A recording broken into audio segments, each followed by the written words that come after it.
And these are available online too. Wait, hold on. I got it. Got it? So we got till May 31st. So May 31st.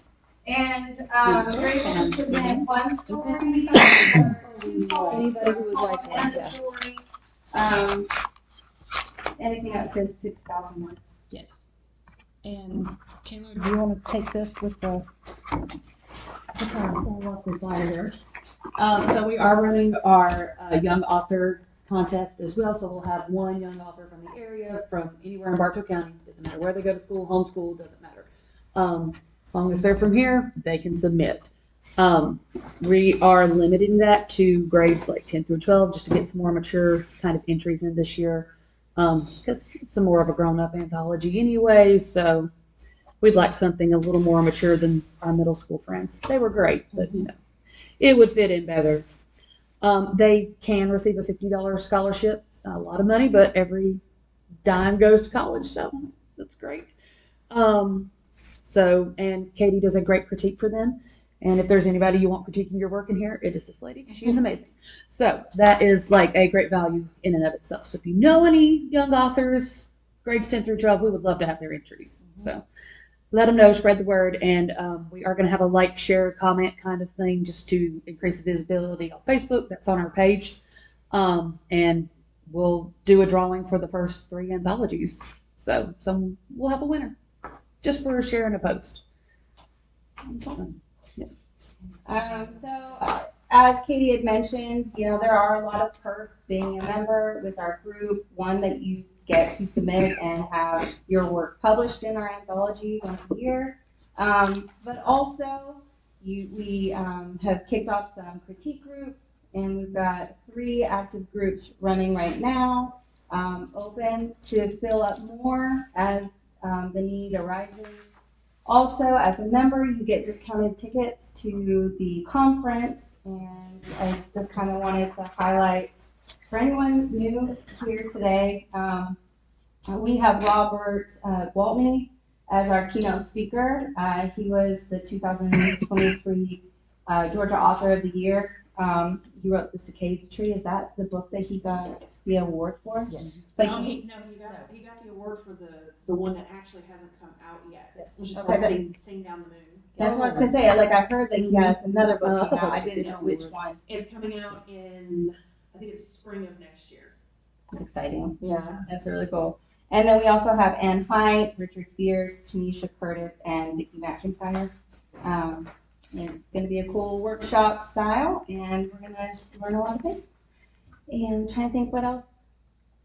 That's it. And of course, being a member, you're supporting this group and coming together to help us put together all of our fun events. Oh, we're gonna have a summer workshop. Yes. Oh, please. Yes, Tulasi, I don't know what he's speaking on yet. He sent me a message earlier about 2 or 3 different ideas. So his name is Tulasi Archerio. I'm gonna mess it up. You know, I called him Mr. T, so I know, that's your easy way. And I talk to him pretty often, but that last name I'm gonna booger. So anyway, he was at the Atlanta Writers Conference just recently. He's at several local things. You may know him, or you may know him when you see his picture. Anyway, he covers a lot of different grounds. So I can't wait to see what you guys want to choose for that. That is like brand new. We just have made this decision like So today. when is it coming? So that'll be June on our regular, our regular night. We do a summer and a winter workshop. So that will be, normally our summer has been in August. So we get that treat early. It's gonna be fun. Have some treats. Is that what you're thinking? Lemonade and stuff. Yeah, some summer stuff. And that will be right here. So more details to come, but that's another perk of paid membership. All right. Well, today we've got Isaac presenting for us today. Hey, folks. So did everybody get a copy of the agenda? No. Oh, and did everyone have a chance to sign in at the front door? Are there name tags over there? Do I see a box of name tags? We've got some business cards out. Oh. We ran out of name tags, but I will go get some more. It's like an autism. Yeah, and that'd be good for the Sorry. conference too. Please. Thank you. Yeah. Awesome, everybody signed in? How's audio and all that, we good? Perfect. All right, so I want to talk today about the 5-act structure, which you may not have heard of in a formal sense, but I'm willing to bet almost everyone is familiar with it. Yep. I'm half deaf. Could you either talk louder or do we have a microphone? Does anybody else have trouble hearing or is it just me? Okay. Yeah, you wanna switch? No, I'm good. Take it. That's good. It's helpful. Yeah, I'll try to speak a little louder, just all the pollen and all that. I might be a little croaky. And we're in a I'm cavern. croaky. I'm very croaky. Exactly. Okay. So first off, who has heard of the 3-act structure? We all know what that is, right? How many people have actually heard of the 5-act structure? Is that familiar? Yeah, exactly, right? Okay, so the main difference between the 3-act structure and the 5-act structure is, the 3-act structure, you have, that sort of classic, the setup and then the middle, the exposition and then the climax. And that's a little more familiar with Western audiences because that's kind of what's used across most forms of storytelling, Western storytelling. The 5-act structure is comparatively new in terms of drama and composition. It's actually only about 150 years old. It was made by a German playwright, right? You can go look him up in Gustav Frühtag if you're interested in that. And the main difference is instead of having sort of this hook that goes up and then suddenly ends, it actually goes up and down. It's almost like this point where you have the main sort of thrust, the main dramatic energy, like right in the middle. So if you think about the 5 acts in that, your first act is really you're just setting up the situation. Who's the character, what's their problem, what's the setting.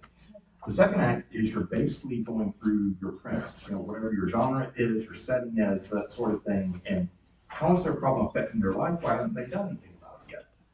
Third act is actually where they make a decision, where they decide, hey, this thing is a problem, and I either have an option, or I'm not putting up with it anymore, I'm changing something. The third act is really where the emotional energy and your dramatic energy is supposed to be concentrated. And that's actually, it's called the climax in the 5-act structure. A lot of, television and movie people, they kind of hate that. They think climax should be the very end. So they may call it like the twist or the reverse. They may call it like something different, but, we can think of it as just the climax. The important part is, we know we're switching direction. The story has changed. Okay, so the 4th act, let me get you the formal term for that. Yeah, they call it the return of the fall. And that's just great. The characters make a decision or they have no option of pursuing it. And then the catastrophe at the very end is just how did the story end? And just wanted to point out, catastrophe doesn't necessarily mean anything bad happens. It's logical and consistent. Exactly. Yeah, and you probably all read the entire outline before I started talking about this, right?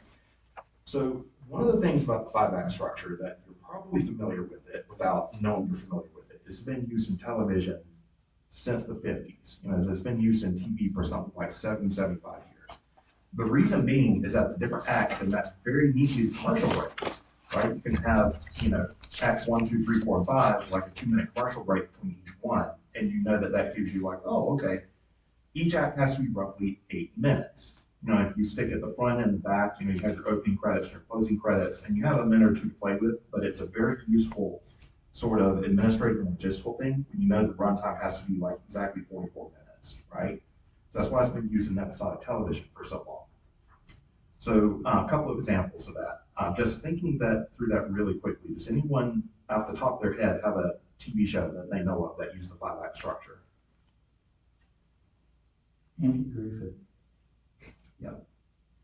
Amy Griffith. And, well, we don't want to, And a lot of times they drop the 5th act for the same time. Yeah, exactly. I had to trim that up at the credits. Episode of Star Trek ever. Yeah. So I'm going to pick on that one because I know Star Trek pretty well. They have to do the time travel angle. The second act, they're playing with the premise. Like, great, so we're stuck back in time. We have to adapt to that. You get kind of the fun and games of what's it like for future people to be in the past. And then the third act is the switch, or, the change in direction where Kirk actually, he falls in love with a woman from the past. It's like, oh, okay, so this is where the emotional energy of it changes. And it's not just we're trying to fix the future, we're actually, emotionally invested in the past. 4th act is where they're figuring out, oh no, wait a minute, she actually has to die. The 5th act is where they let it happen, everything, ties up and they live happily ever after. So does that all kind of like make sense to everyone? Has everyone seen, or a lot of people, I'm willing to bet this audience has probably seen that episode. Yeah. And all the guys in red shirts die. Yep, exactly. trouble with that. Really, that's a classic that I feel like a lot of people have seen. Yep, Harlan Ellison wrote it too. That's a whole other can of worms. We go down the rabbit hole of that one. So that is, Or a triple hung. oh yeah, the doubles, yeah. Excuse me. So, I should go get a bottle of water or something. I think there's a vending machine. If you want, yeah, just, I need some water. Excuse me all, it's all the pollen and stuff. So what's been happening, you know, we kind of brought this up in a critique group, like, oh, the 5-act structure is pretty useful for short stories, right? If you're writing a submission to the anthology or, you know, any other kind of short story where you have like a finite word count. Because you can say, okay, so we have 6,000 words, and you break that down to say, okay, we want 1,000 words roughly per act. That still gives you another 1,000 to play with. And so it's kind of useful to think of your story in a very rough sense of the 5-act structure if you want to limit yourself, or, you know, not limit yourself, to work within the submission guidelines, right? You don't have to necessarily limit yourself if you're writing your own thing, right? So I'll just ask this too. Who's read the anthology submission I did last year? Has anybody read that? A couple of people? Yep, so that's exactly how I write the short stories. I come up with, you know, the premise, I come up with, you know, okay, 5 scenes. What are the 5 most important scenes of my story? I write those and then kind of fill in around it. Okay, and so we only have, you know, a couple of people who've read it, so I'm not gonna, you know, I'll just say you can buy it at fine booksellers everywhere, right? My story right now. But if that makes sense for everyone, that's the kind of approach I've taken to write not only last year's anthology, but this one too. And like Tammy and Carl landing a bit, you know, being in the writing group, you can kind of probably see behind the scenes of this, like the process, how this works. But what I'd like to do is to get us a chance to run through this. You'll see the second page is actually the exercise. And the fun and games part of the exercise tonight is I'd like to break this up into maybe 3 or 4 groups and let you actually come up with a pitch. You don't have to have the whole story word for word, but at least the pitch and the rough outline for what 5 acts will be in a story. And you'll see I have one column to the right, you know, that's completely empty, so you can take your notes and all that kind of stuff. And on the left, you have the pick list. You don't have to use those, but, you know, no putting everyone on the spot, right? That's going to give you maybe a jumping off point. You can pick from those items on the pick list, but you don't have to. And because, of course, I don't want to ask anybody to do anything I'm not willing to do, I'm willing to have the shots fired at me first. So just kind of walk us through about, you know, how you actually do a pitch session. I know this might be new for everyone. I'm just going to randomly ask in the room. We'll get a genre and a setting. We may have to be a bit flexible on the conflict, and I will show you, you know, how you can come up with a 5-act structure very, very quickly. Once you get it, you can kind of just crank them out, right? So if we got a volunteer who would like to pick a genre. Okay, and it doesn't have to be on the pick list. What genre would you like? Thriller? Thriller, okay. Thriller, okay. And we have a volunteer to pick the setting.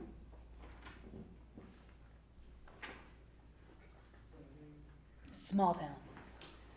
I was about to say small town. Okay, good. Because I just yelled it out. You actually did the polite thing. All right, thriller in a small town, okay. And for the type of hero, what kind of hero would you like? Tragic. A tragic hero. Okay. So very quickly, and again, just keep in mind, this is not what you see on a finished product. This is completely off the cuff, like 30 seconds of preparation and thought, right? Okay, so we want a thriller set in a small town where we have a tragic hero. That's what we're looking for. Okay, so our 5-act structure is going to be a small town. We have a guy who is like, his father is the sheriff. And everybody's like, oh great, you're going to use all your connections and walk in your father's footsteps, and you know, you're going to leverage all of that to like get advantage in the community. And he's like, his conflict, he's like, no, I want to move out of my small town and I want to like stand on my own, not, you know, follow my father's footsteps. That's our fundamental conflict. Okay, so then the conflict with that is, you know, when he's trying to act on his own, you know, what options does he really have?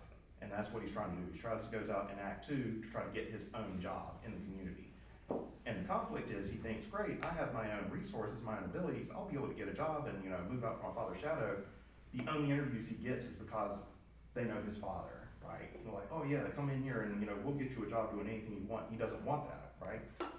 So that's what the Act 3 break will be, is where he decides he has to do something different, and he'll actually like switch sides, and he'll go work for, you know, okay, so his father is the sheriff and the election's coming up, he's going to go work for the person running against his father, work on his, you know, opponent's campaign.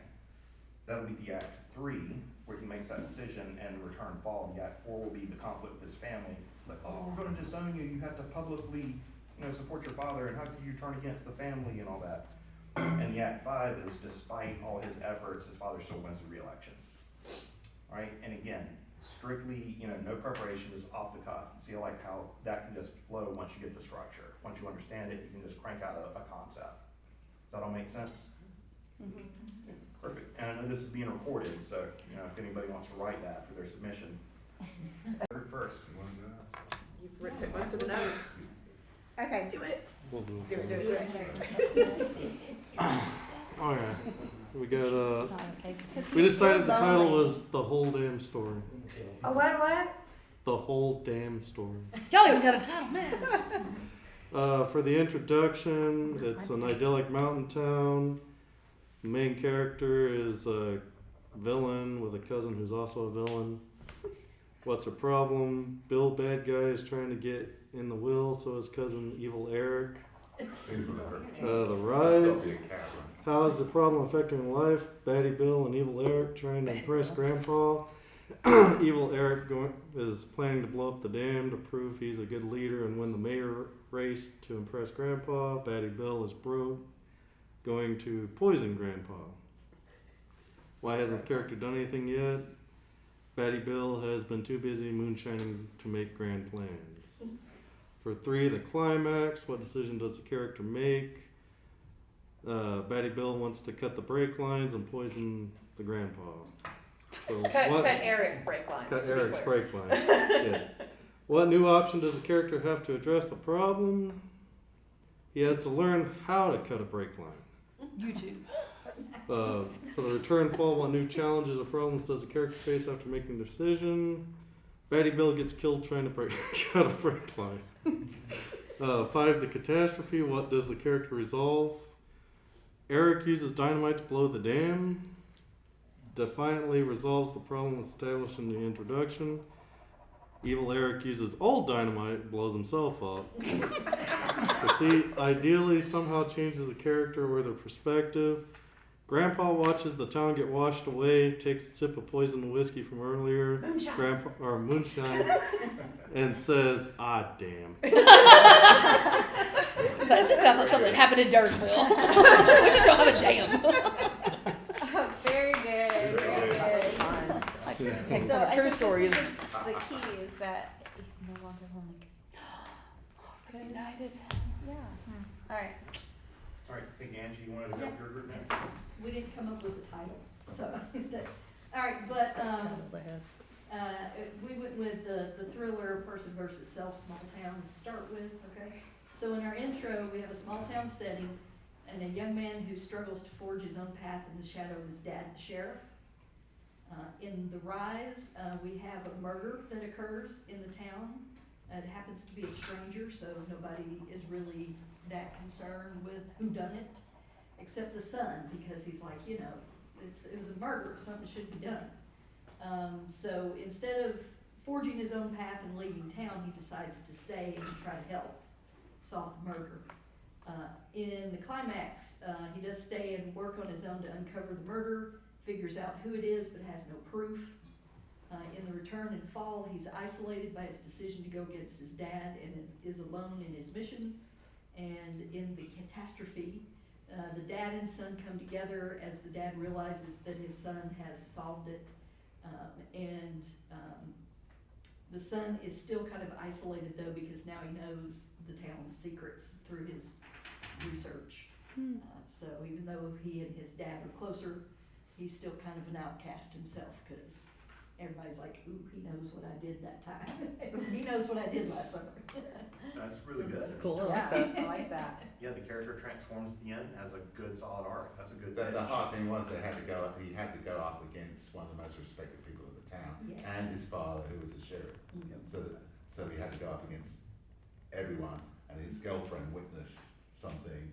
She convinced him it was only really them going up against the whole establishment. It's like person versus society. Yeah. We should be running one Yeah, out. that's really And good. Put on there. because the guy or whoever was killed was someone out of town, maybe a bum or something, then it's very easy to just, you don't matter. overlook it. Yeah. So. No, that's a very good, solid pitch, and I can tell you, I've seen some pitches for TV shows that weren't as good as that. We're gonna pitch it to Netflix. Well, yeah. Yeah, that was a good one, appreciate it. All right, it's 2 down, who's next? I think that's what for our group. Alright, so I made up a title for this. It's called Battle of Red Clay. Starts off with Johnny, our protagonist, who wakes up in the middle of the desert. He is being punished for his crime of murder. He is in the middle of the desert, doesn't know how to survive, and his only source of food is bats. And he eats a bat, and he eats another bat. And one day he realizes that bats are following him and watching him, and they start getting closer and start harassing him in the night. He realizes he's being hunted by bats. He starts running away from bats and meets another fellow criminal in the desert. They decide they want to run back into town and face the consequences together, and so they begin running away from the bats. At some point, it's going to be a tough situation between him and his buddy. Maybe they're trapped somewhere, and he has to choose between himself, Johnny, and his friend, Criminal Man A. And he cuts his friend's leg and leaves him to the bats. He goes back into town, and he has transformed slightly into a bat. He has leathery skin, fangs, maybe webbed fingers, and no one recognizes Johnny. And so he gets back into town with no one knowing any better. That's our story. Yeah. And just point out that was the horror genre. That was It's a hard setting. Yes. Go for it. That's a copy. Leslie has a silent twist. He didn't actually transform. He's just I guess not we'll go crazy. So we decided to do sci-fi, which I feel like we tried to challenge ourselves because we're like, how much do we really know about that? So it's set in a densely populated city on an alien world. There's a strict societal order where you have certain norms for social interactions. You're talking kind of Blade Runner-esque, highly digitized sort of word. There's a man, Tom. Tom is a drunkard, and he drinks to numb the melancholy and the nostalgia he remembers because he remembers people interacting in a time before all of this. He rejects said social structure and norm, so that leads to a conflict of person versus society. What ends up happening is Tom is like on his 3rd strike for whatever, and his sweet old neighbor gets arrested for assisting him. She takes the fall. So he decides that he's going to try and infiltrate the system to clear her name, but he's not going to take the blame himself because he's an anti-hero. So when he's in there in the system working to clear her name, he sees something that could sweeten the deal. He takes a lot of money from the tyrant and he's like, I'm going to keep this for myself and use it to get to a different place. And then he wants to help himself while helping others. But that ends up being his downfall because he's caught. To get rid of all the evidence, he donates it or sends it off in a last-ditch effort to a rebel sect of aliens who oppose the tyrant on the world. He would have kept the money if he knew he wouldn't get caught. What small amount of money he does keep, he uses it to feed into his drinking vice and other things and ends up dying as a result of that. Nice heavy intro. Tragedy. And that's all the groups, we have 4. Yeah. Awesome. So does everybody feel like we had a good solid grounding in the 5-act structure, and this is a new tool that you have in your tool belt when you want to make an anthology submission or something where you have a structure like that? I hope this has been useful for you, and of course I'm glad to shoot the breeze, talk about structure or anything that you'd like. Do we have any questions?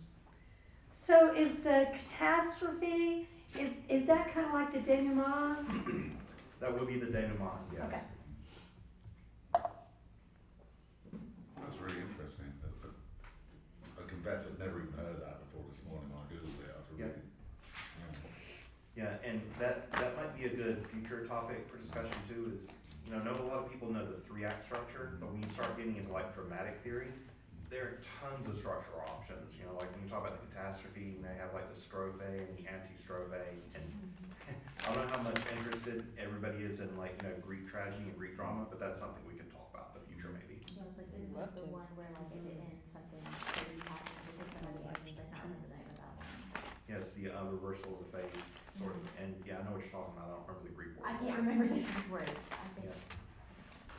So, I have a question. We gave examples at the beginning of, you know, that meets all this. Can anybody think of something that really screws up by missing the mark on one of like the major sections here? I can't think, I'm trying to rack my brain of an example to show just how important all the pieces are. I can't think of something that, I know it when I'm seeing or reading something, like there's something missing. But right now I can't think of anything right off. I don't know if anybody else could. Yeah, I not think sure it's that- like a one that really can screw it up is like thinking of during your rising action, not providing enough tension there Yeah. and I enough can see pushback. that. So I think it's not so much with the parts because I think those are kind of inherent to telling a story. Most people have that That's down. what we were saying. You just kind of. I think it's I think it's the baby parts of the even smaller portions of that people really mess up. Yeah, I You think you're say- right. I'm sorry. Yeah, no. I interrupted some. I was gonna say you saying that made me think. I just finished watching season 3 of White Lotus, and I loved the first season, and I thought the tension building was really good throughout the entire show. Which, granted, I didn't follow it every week. I watched it all at once, and so I don't know What if that show is changed it. The White White Lotus. I hear good things, but I haven't seen it yet. It's, You need to watch it. I haven't seen that. You do. I But wouldn't the suggest it to third anybody. season was not my favorite. I felt like they were missing I a hear lot of good the things. tension Yeah, building. no, Like the it's- I loved the composer. I was like, this is more beautiful than the whole show. Like, The ending disappointed me. I don't want to spoil it for anybody. I'm waiting on my husband to get caught up, and I'm like, I'm gonna Okay. rewatch that ending and see if I feel differently. Okay. But I'm like, what just happened? That made me Yeah. think too, Bridgerton, if anybody has watched Bridgerton, season 3 was the biggest letdown I have ever seen in my It entire was life. the hype It was was. up here. Yeah, and I the was story like, we was had here. Kate Anthony. That was like peak enemies to lovers, fantastic. Yeah. And then I was like, oh, Colin and Penelope, and they left out half the story and changed a bunch of stuff, and I was like, what is happening? It just Yes. fell flat. So was it Yeah. because they failed to produce enough rice? I think so. Like, yes, the way that the characters interacted in the book versus the way that it was portrayed in the show itself was, it was lacking. There was a lot of tension and build up because we're talking about two people who've known each other for years and years and years, and it's Yeah. like they kind of skipped over all of that. Like that there is a history that exists here between these families. Yes. It's very I strange. have though experienced where sometimes there's not a climax. Have y'all never experienced that where it's just Yeah, I wanted Yeah. to elaborate French on that. movies. Okay. When we were making the story pitch, I realized that, you know, in the bullet point, the climax under it says, what decision does the character make? And I thought that there are a lot of stories in which it's not the character making the decision that is the climax. Sometimes it's simply a resolution of the situation. So like, you know, like in our survival story, like it would be easy to just have someone stuck in a cave and then they're eventually rescued. There's really no decision that a character makes, so it doesn't really have a character arc that gets completed or put towards the end. So I think there's a lot of stories out there that fail on that department, where the plot kind of overall arching story maybe gets resolved in a climactic way, but a character doesn't actually change and make a decision that they didn't. Yes. Yeah, I like that. It There's was no the there's no story. real Yeah, growth. right. Well, So the the- story kind of happens to the protagonist versus them. But each genre of story need to have its specific different type of act structure. Like a 5-act structure wouldn't work for certain types of stories. Because I know comedies, for example, they have the act 1's the good guys, act 2's the villain, 3rd act breakup, then 4th act to come back together and solve the problem Yeah. at the end. Just like if you do the Save the Cat stuff, they have genre specific arcs. But like, Sorry. oh no, you go.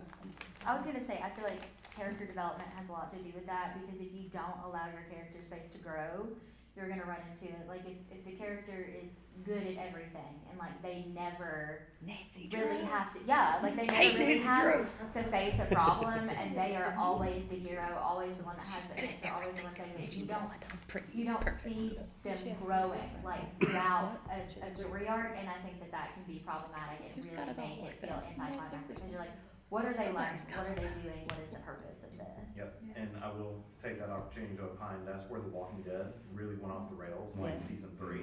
Like the first 2 seasons I thought were really good, and then season 3, they got so married to their structure, and where they had the thing where they're like, no, we're good guys, we don't do that, and then they would have the flip, like 4 or 5 episodes in.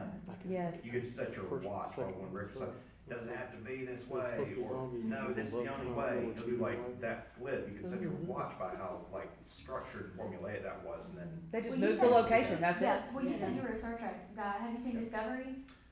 haven't seen Discovery. Okay, Discovery to me is that problem. The main character in Discovery, Michael Burnham, is good the entire time. She can do no wrong, and she monologues and monologues and monologues through the whole thing. And I'm like, this is crap Star Trek. Like, it was not good. Like, I cannot stand Michael Burnham. I feel the same way about her that you feel about. So it's a similar character. So it is that. But don't you think it's a character, and with all these shows, it's how the characters relate to the other characters, Right. and the actual communication that builds the tension between them. So if your main POV guy or your main protagonist or whatever is going through some situation, it's how the people bouncing off him are reacting to him or her. Mm-hmm. And I think that's the real strength of a lot of series. It's like, you take something like Ted Lasso, I don't know if you've seen that, but you've got you see a frail, fragile sort of character based around the humour, but you see the tragedy written inside the humour that finally comes out. But you see a lot of that through the other characters. It's how they relate to him and how they slowly get to sort of work out what he's about. I mean, Star Trek, things like Generations with Picard, you've got a really strong individual there. I think a lot of it comes from that. I also think about Gilmore Girls in that aspect, and Amy Sherman Palladino's writing, because she will straight up tell you she doesn't write perfect characters, and they make it makes you want to pull your hair out because people are like, Gilmore Girls is my comfort show. Okay, it's comforting because of the aesthetic. It's fall, it's New England, it's that kind of vibe, but the characters themselves are infuriating.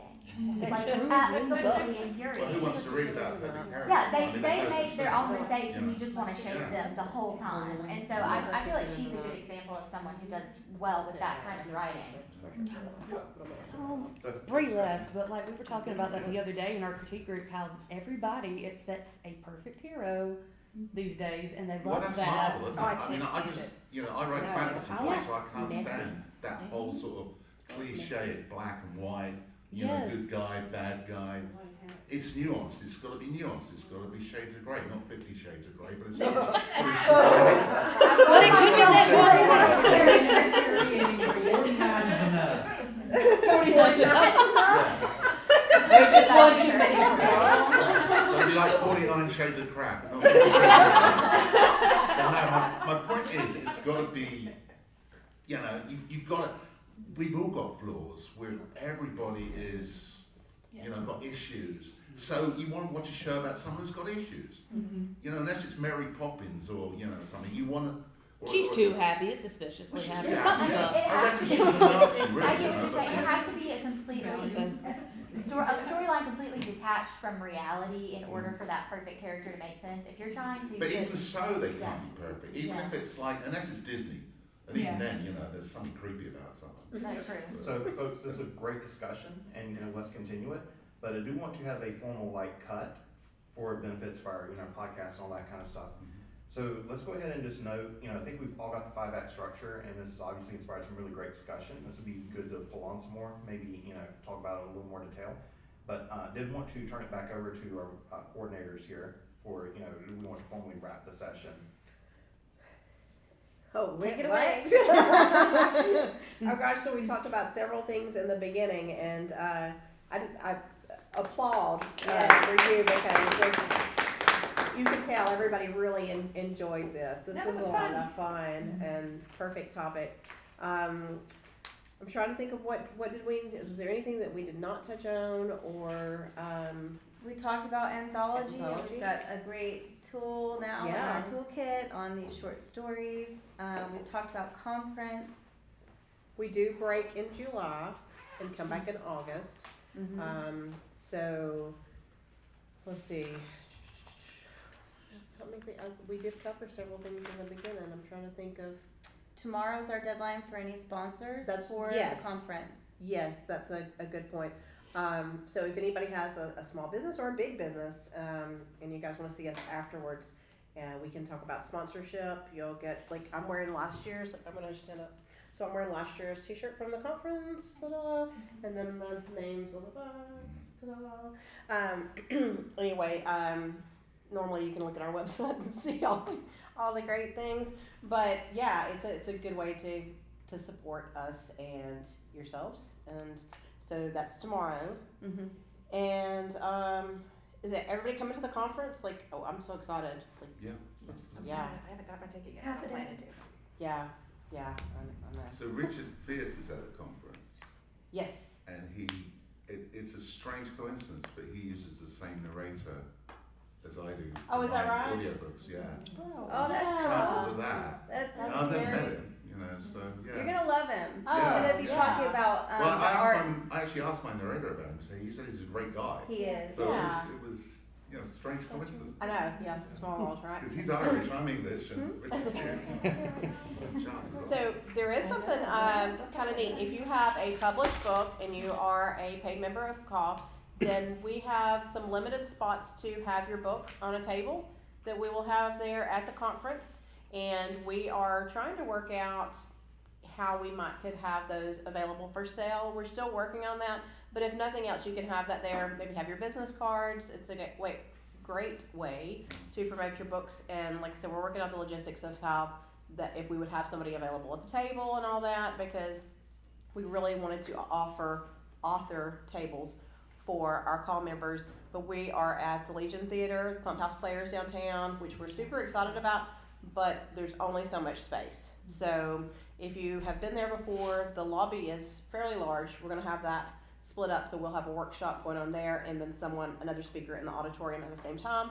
So there's gonna be, several choices there. We will have breakfast and lunch served too. And so yeah, we have I think we have 5 spots left. So if you want to see me afterwards, yeah, then that would be great. Anything else that Is we the wanna talk theater an actual theater? I don't know where Yes. this is. Yes, it's on Main Street. Okay. So if I'm going, You know where the chamber is? west, no, yeah. It's Yes. right next door. It's right next door. I might have let's chat afterwards, Yeah. because I might have a recommendation on how to run that table. Okay, we would love that. Oh, dear.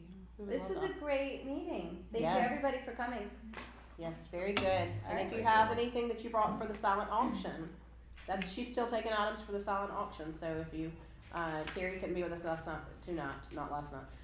And she's handling all of that, but I'm putting those in my car for now. So, if you have something that you would like to put in our silent auction at the conference, we'll have that on the stage. So that's going to be pretty cool. Then again, see us afterwards. And what time is the conference start? Doors open at 9 to the public. Yep, to us, to everybody. Unless you're setting up, then you can be there between 8 and 9, and until 3.